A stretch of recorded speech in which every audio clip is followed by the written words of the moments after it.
Good day mga boss, naday tayo dawat nga Samsung A11. Issue day ani CPU, i-rebol na natong CPU ani mga boss. Gani wala na ako gikat na nako tong kuan process sa paginlo sa CPU sa board. So mao na ni siya. Ang history day ani for testing na day ko ani mga boss.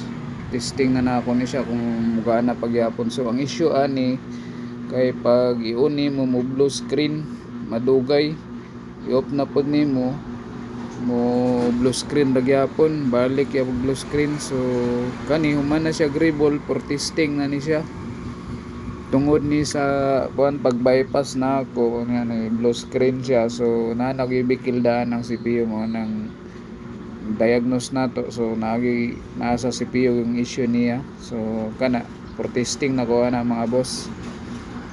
Saksak na tong charger. So pangit kay nga gid mga boss kay kuan naglisod kay lisod og video kay naghawid pang kamot o kana okay na siya mga boss, nabuhi ra gyud. So ang issue ra gyud niya is sa CPU ang problema niya mga boss. CPU reworks mga boss. Kana testing na ako na iyon kung okay na ba gyud siya. So na-open na gyud siya no.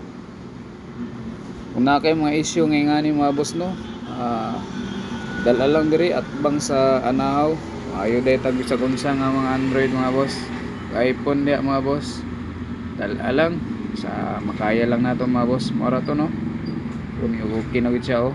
Mao nang pagtan-aw niyo na format na siya. Mora to, salamat kay mga boss.